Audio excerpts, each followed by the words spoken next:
Oh, no, Benedetto! And everybody. Good. Oh, no. Are you kidding me?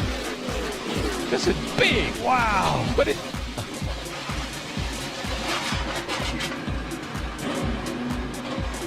These cars were going everywhere. A lot of damage as they all got to turn 3. Benedetto was doing such an amazing job. Oh, man, I tell you what. So let's go to the Goodyear blimp as drivers climb out. Or Really, it was Paul Menard. He gave to Benedetto a little shove, but it was on the outside, on the right side, and that just turned the Benedetto into the outside wall, and then it was on from there. And a different situation than we saw in the clash between Menard and with Jimmy Johnson, but it was a similar thing when we heard the spotter on the 21, Menard say, well, he zigged and we zagged. Okay, here's Austin Dillon's view. Still middle of 3 here, still middle of 3. Spinning here, spinning. Yeah, we're in.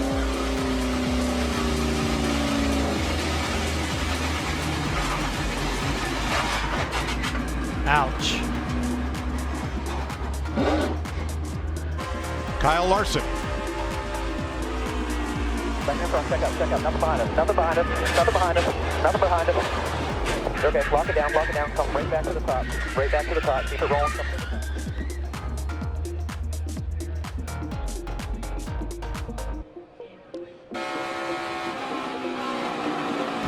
Ooh.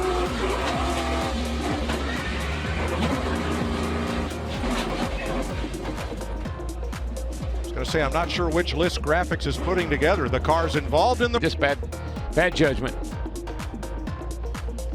Look at that car. Almirola's number 10. Look at David Reagan underneath the 10 of Almirola. David Reagan, see what springs he's running.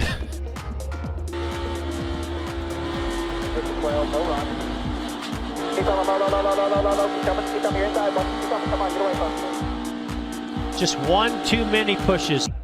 Amazing shots.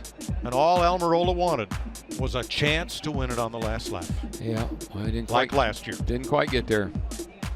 Close. Here. And then he collects Menard. Yeah. Logano just misses it, but the whole outside lane and half the inside pile up. And this is exactly what we were just talking about. At this stage in the race, you can start to taste victory in the Daytona 500. You want to see that checkered flag, and you'll do anything to get it, and you know you've got to be more aggressive.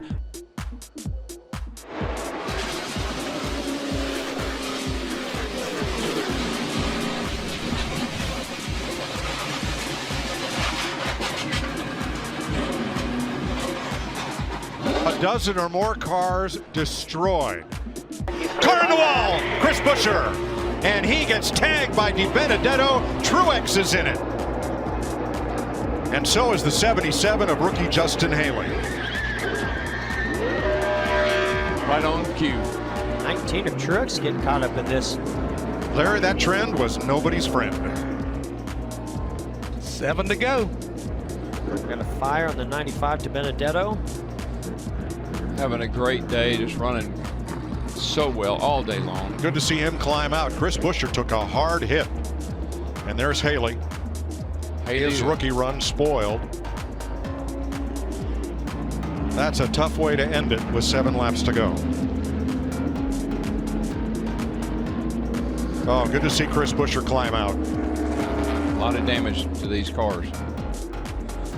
Buescher is 3rd on the outside. Yeah, and keep an eye on, I believe the 10 car of Almirola gets a nice run behind Chris Buescher. He almost tries to make it 3 wide right there. Buescher comes down. Little bit of contact right there and just turns the 37 around. Boy, and Benedetto had nowhere to go. Truex had nowhere to go. So happy to see that 37 car stay on the ground when the 95 hit him. Yeah, big hit by Haley in the 77. Wow. Here's another look, and we'll watch Almirola in the 10 and Chris Buescher in this 37. So Almirola thought about going 3 wide. That door was shut. And not able to see the contact, but I know, I mean, the way that car turned so abruptly, you know the contact was there, and then, wow, look at this. Unbelievable. Saw Corey LaJoie just thread the needle and get through there. Wow, it was a hard hit. Here with Daniel Suarez. 2 rows here, everybody's working middle and the bottom. Coming to you. Got a crash up top there.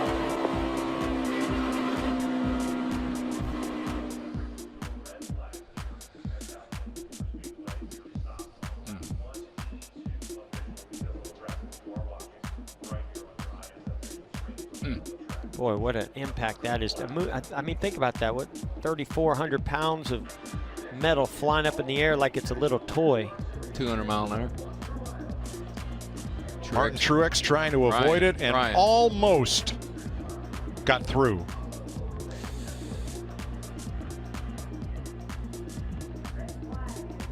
And then Justin Haley nowhere to go. Nope.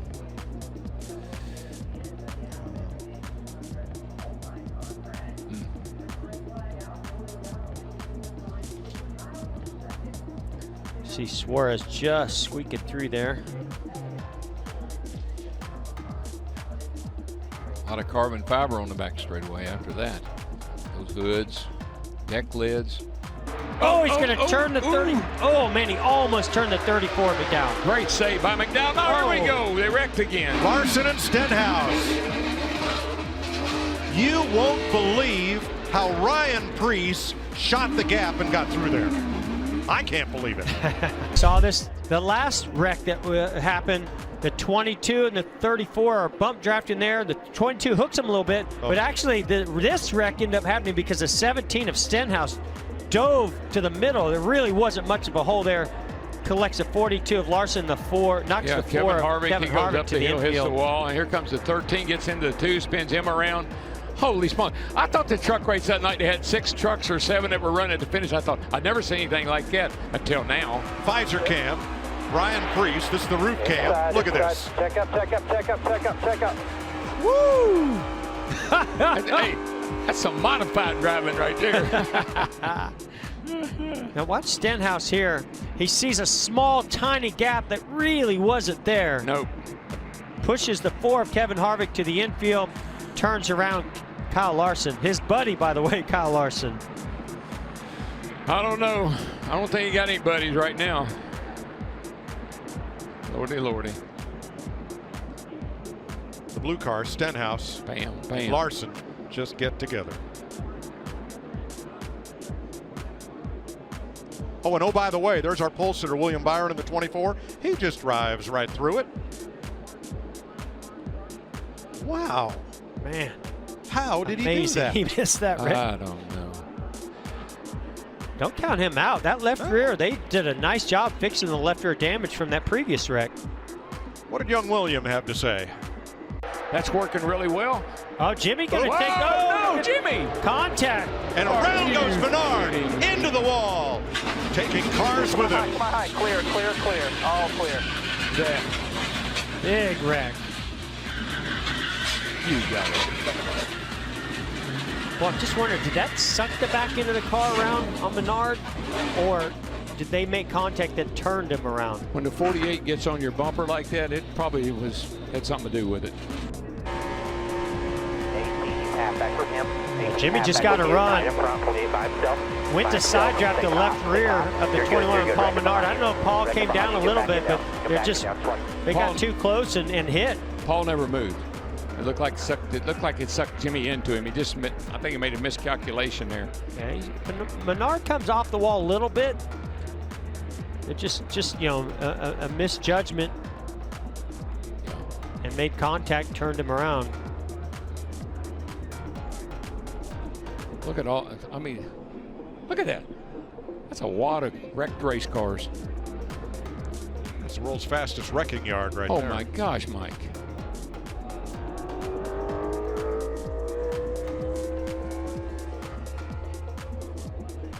I don't think I've ever seen anything quite like that. Look at Alex Bowman in the 88. Hard on the brakes. He's going to get through this. I'm not sure how, but he did. Well, he's the only one. Reddick not letting him get away. Oh, whoa! Bell up top. And there goes Reddick spinning out. Kyle Busch coming back to the white flag. Caution is out. We will have a second overtime. Huge damage for Zane Smith and Austin Cindric. It's our 7th caution of the day. Major damage across the field. So John Hummer Nemechek and Austin Dillon is going to get through. Austin Dillon, I believe, has newer tires. He does indeed. He was one of those that had taken the wave around. 12 lap newer tires. And pitted at 202. And there's the damage for Christopher Bell. Obviously went through the grass. And Zane Smith sitting idle here in the infield. Older tires. Kyle Busch is going to get right on the outside of Tyler Reddick against what we already said coming into this whole race. Turns 3 and 4 in the wind, and it's just going to pull. Just got loose. Yeah, it's just going to pull him right around. It's going to collect Christopher Bell and a whole list of others. And we talked about this in the pre-race. You knew this was going to happen in this race. Kevin, turns 3 and 4, very difficult. Windy conditions, old tires, side drafting. It's just a matter of time. Well, I think it's very smart on Kyle Busch's part, though, to be in control of being on the outside like that, because he didn't want this to get pinned down and have this happen like it did to Tyler Reddick to him. So on the outside, you just have a little more control of that. So much more vulnerable, right, when you're on the inside, because that air will just suck you around, especially when you're running this tight. Well, and it's like Brad said, you know, turns 3 and 4 is difficult by yourself going through that corner. So to run through there side by side, and at the end of the race, these guys are not going to let off. I anticipated. There's no give. No give left. End of the race. That was for the win. If Tyler Reddick could have held serve with Kyle off that corner, he would have won this race, and so he had to try. Great pictures there from our group here at Fox NASCAR. And let me tell you, the men and women behind the scenes do an unbelievable job in the elements each and every week, so you can enjoy shots like this. You know, I thought we might see the big one here tomorrow, given the close quarter racing. I didn't anticipate it here today. Overtime is turned into a race of attrition at Las Vegas. And Christopher Bell will have to have a tail on his car to continue, I believe, because you have to have a tail on the car. Well, he's missing a splitter as well, so. Hey, I'll say this. This is where a victory helps a lot. I mean, he's been running up front, scored a lot of stage points and all that. But once you have a win, you get in a situation like this where you finish deep in the pack, you got something to fall back on.